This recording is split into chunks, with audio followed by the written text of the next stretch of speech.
Hello friends, welcome back to YouTube channel Abhi pharmacy. So friend, आज की इस video में हम लोग बात करेंगे बेयर स्टेन थ्योरी के बारे में, जो कि साइक्लोएल्केन्स की स्टेबिलिटी के लिए दी गई थी, और साथ ही साथ इसके लिमिटेशंस के बारे में भी बात करेंगे।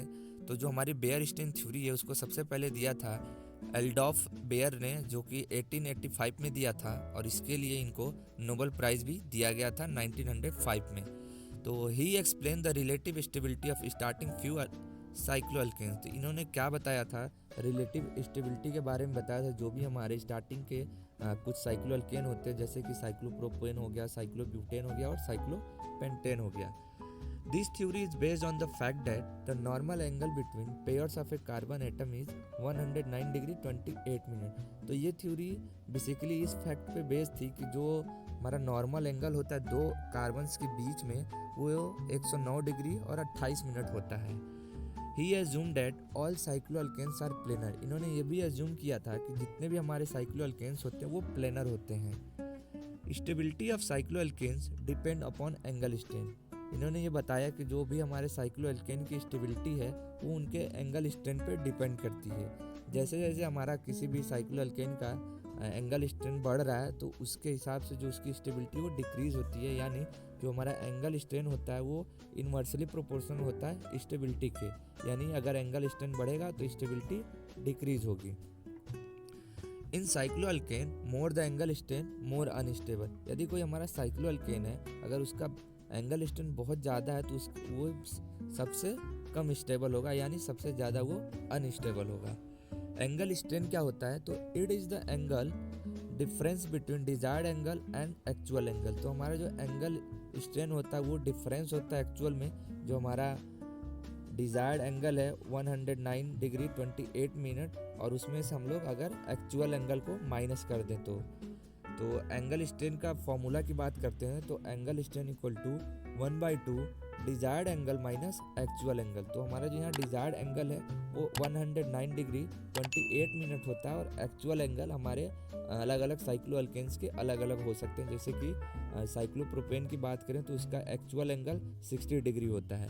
आगे हम लोग देखेंगे तो हम लोग यहाँ पे देख सकते हैं जो हमारा साइक्लोप्रोपेन है वो 3 कार्बन से मिलकर बना होता है। तो अगर इसका हमें एंगल स्ट्रेन कैलकुलेट करना हो तो हम बेसिकली क्या करेंगे, वही फॉर्मूला लगाएंगे, angle strain equal to 1/2 109 degree 28 minute minus 60 degree. अगर हम लोग 109 डिग्री और 28 मिनट में से 60 डिग्री को माइनस कर देते हैं तो हमारा आएगा 49 डिग्री 28 मिनट, और यहाँ पे 1/2 आगे लगा हुआ है। उसके बाद अगर हम लोग 49 डिग्री 28 मिनट को फिर से डिवाइड करते हैं तो हमारा आंसर आ जाता है 24 डिग्री 44 मिनट। बहुत से बच्चों को ये कैलकुलेट करना नहीं आता, तो आप स्क्रीन पे देख रहे होगे। सबसे पहले आप ये जान लो कि 1 डिग्री जो होता है वो हमारे 60 मिनट के बराबर होता है।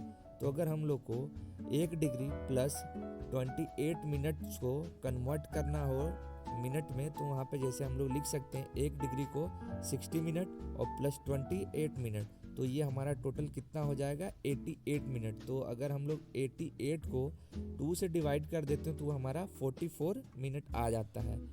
तो वैसे ही यहाँ पे मैंने डिवाइड भी किया हुआ है। जैसे हम लोग अगर 49 डिग्री को सबसे पहले डिवाइड करें तो हमारा यहाँ पे 24 आ जाएगा, और जो हमारा 1 डिग्री बचा उसको हम लोग मिनट में कन्वर्ट कर देंगे, यानी उसको 60 मिनट में कन्वर्ट कर दिए।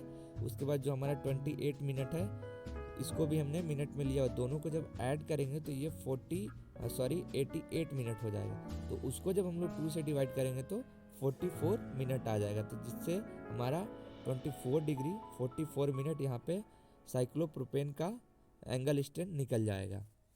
उसके बाद ऐसे ही हम लोग साइक्लोब्यूटेन का भी निकाल लेते हैं, जो कि 4 कार्बन का होता है। तो इसका जो एक्चुअल एंगल होता है वो 90 डिग्री होता है, और डिजायर्ड एंगल सभी का तो सेम ही होता है 109 डिग्री 28 मिनट। तो वैसे भी इसका भी हम लोग वैसे ही निकाल लेंगे।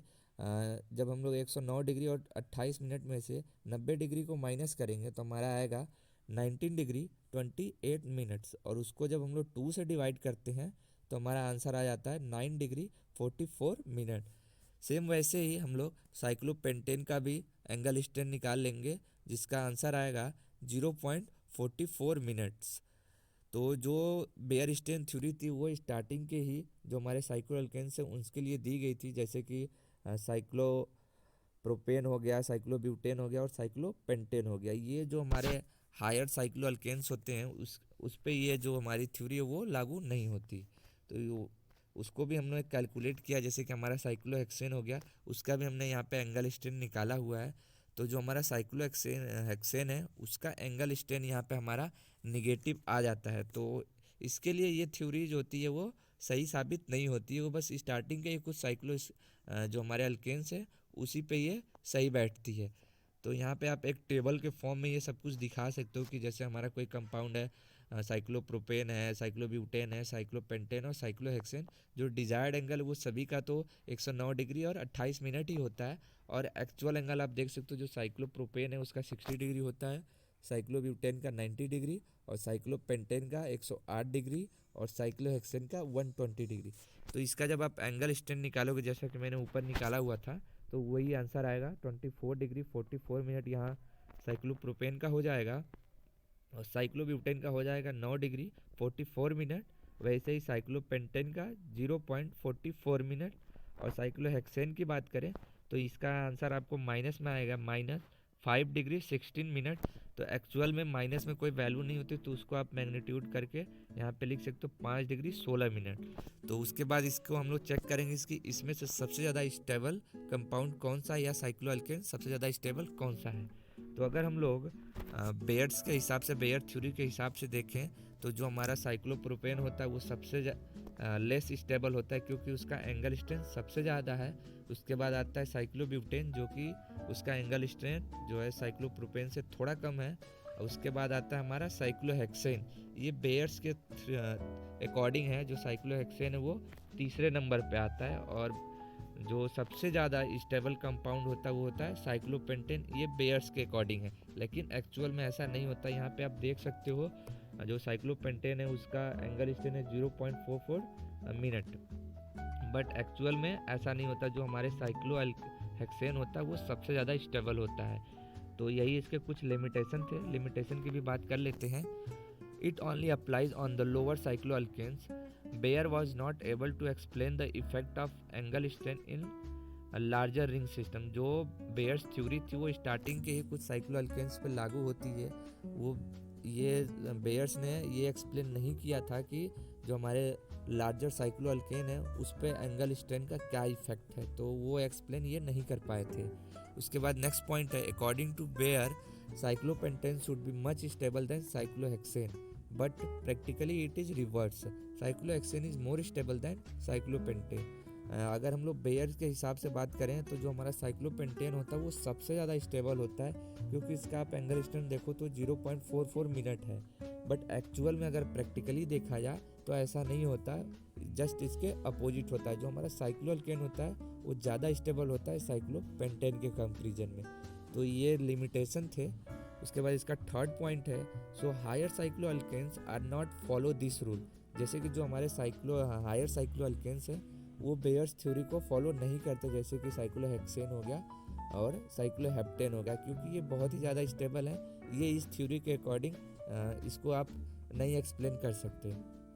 फोर्थ पॉइंट है, they do not give ring opening reaction easily like cyclopropane. जो हमारे हायर साइक्लोअल्केन्स होते हैं जैसे कि साइक्लोहेक्सेन हो गया और साइक्लोहेप्टेन हो गया, ये रिंग ओपनिंग रिएक्शन भी नहीं देते जैसे कि हमारा साइक्लोप्रोपेन देता है और साइक्लोब्यूटेन कभी कभी देता है कुछ केसेस में।